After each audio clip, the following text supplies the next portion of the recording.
লাগে হেরা কি করে, ওরা লাগে যায় না এমনি তো ডর করে আত্মার মধ্যে কুসুম করতে সর মারায় ভুল দুজনেরই আছে। ওদের আসলে ঢাকা সিটিতে মানায় না, লাইসেন্স ছাড়া রাস্তায় নামানো মানে আমাদের গাড়িগুলো শেষ করে ফেলানো।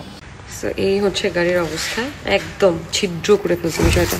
এই যে বড় দাগ, এগুলো সব অটোরিকশার করা হয়। এই অভিযোগ অভিনেত্রী রুকাইয়া জাহান চমকের। রাজধানীর সড়কে দাপিয়ে বেড়ানো অটোরিকশার বিরুদ্ধে হাজারো অভিযোগ থাকলেও কোনো নিয়ম নীতির বেড়াজালে আটকানো যাচ্ছে না বাংলার টেসলা খ্যাত অটোরিকশাকে। কিছুদিন আগে প্রশাসনের উপর ক্ষোভ ঝেড়ে অভিনেত্রী চমক ফেসবুক পোস্টে লিখেন, মেইন রোডে ব্যাটারি চালিত রিক্সা চললে সামনের বছর থেকে গাড়ির ট্যাক্স দেব না। সেই খবর বেশ ভালো করেই প্রচার হয় সংবাদ মাধ্যমগুলোতে। গুলশান বনানীতে অটোরিকশা চলাচল নিষিদ্ধ করা হয়েছিল, বসানো হয়েছিল রিক্সা ট্যাপার, কিন্তু কোনো কিছুতেই যেন লাভ হয়নি। নিজেদের খেয়াল খুশি মতোই চলছে এসব অটোরিকশা চালকরা। ক্ষোভ ঝাড়লেন প্রাইভেট কারের চালকরা। এই যে দাগ, এই যে ফাড়া, সব অটোরিকশা মারা। এই যে দেখেন, এই যে যাত্রা এই যে দাগ দেখছেন, তারপরে এই যে সামনে এই যে বাইরে গেছে, এই যে দাগ। এত কর কিছু নাই, ওরা পিছনে তো মাইরে দিয়ে চলে যায়, ওকে ধরতেও পারি না। এবং যদিও ধরি, ওই চড়ে টড়ে বলে মাপ চায়। এখন তো এটি বললে কিছু বলা যায় না। একটা মুরব্বি যদি মাইরে দেয়, তাহলে তো একটা ধমক দেওয়া কথাও বলা যায় না। তো ওই মুরব্বির দিক তাকাইলে ওই হিসাবে সাইডে দিতে হয়। বেশিরভাগ ওই মুরব্বিরা মারে, বেশি মুরব্বিরাই বিকার বইয়েতে এনে কী করবে, একটা অটো নিয়ে যদি 10-20 টাকা কি 200-500 টাকা কামাই করতে পারে, তাদের জন্য উপকার না। মালিকের সাথে চিল্লি চাকরি যাইছিল অনেকেরই, আর নিজের গাড়ি হইলে ওটা সহ্য করে নিতে হয়। ওরা মনে করে রাস্তাটাই আমার, ওদের আসলে ঢাকা সিটিতে মানায় না। লাইসেন্স ছাড়া রাস্তায় নামানো মানে আমাদের গাড়িগুলো শেষ করে ফেলানো।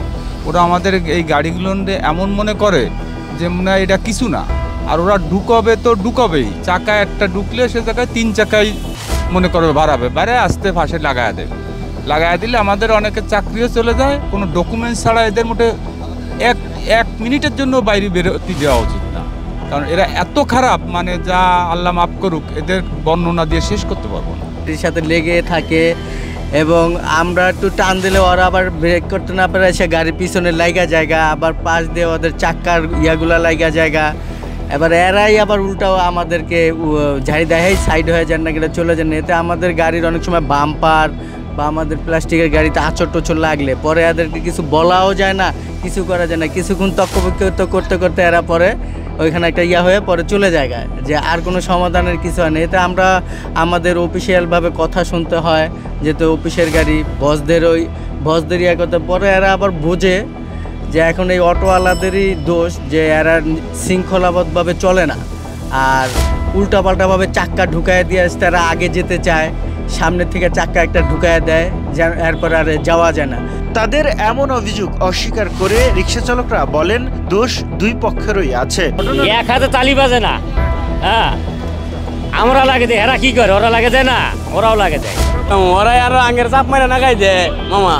আমরা তো মেইন রোডে যাই না, বাইর সাইড দিয়ে গাড়ি চলাইতেছি সবসময়, তাহলে আমরা প্রাইভেট গাড়ি দূর দি মুখে আঙের তো একটু হালকা জায়গা থুন রাখবো, ইসকা যাওয়ার দেওয়ার নাকি। যদি ওরা জায়গা আগের জায়গা না দেয়, তাহলে আমরা যাবো কিন দিয়া জায়গাটা দিতে হইলেও দূর রাখবো। ওরাই তার আগের চাপ দেয়, আমরা চাপ দিন না মামা, আমরা চাপ দিন না, আমরা কোনো সময় চাপ দিন না গাড়ি। আমরা তো আগেই সিলিন্ডার ওকে দেখলে এমনি তো ডর করে আত্মার মধ্যে কুসুম করতে সর মারায় একটু আনি নাগলি। সবারই দোষ আছে, খালি একজনের দোষ নাই। 3 বছর ধরে পোলাবান ওরা ডাইনি সাহেবে যা বেশি, আর যারা মুরব্বী ওরা ঠিক মতন চালায়। ডাইনি সাহেব তো অবশ্যই লাগবো, আমার নিয়ম মতো আমি চালাই, তারা বাঁচবো না। ভুল দুজনেরই আছে, কম বেশ দুজনেরই আছে, একলা একজনের সুস্থ দেওয়া যাবে না। হয়তো রিস্কালার বেশি, ফেরাকেটাল একটু কম। এই আর হয়তো কাঠটা লাগাই দেয়, আমরা এই হরেন দিতে তাই তা আমরা লাগান করতে। আমরা হলেও ছোটো গাড়ি একথা আমরা দোষ দেয় একটি, আমরা না দোষ না দিলে তারা ভাই বুঝতে। আর আমরা ছিলাম কিন্তু আমরা মনে করেন যাইতে আছি, তারা ঘুরতে ঘুরে লাগাইছে, তার রং বলে একটা 5,000 টাকা 6,000 টাকা। ঢাকার সড়কে দ্রুত অটোরিকশার লাগাম টানা না গেলে বাড়বে আরো জনদুর্ভোগ। Sheikh Nasiruddin, Daily Sun, Dhaka.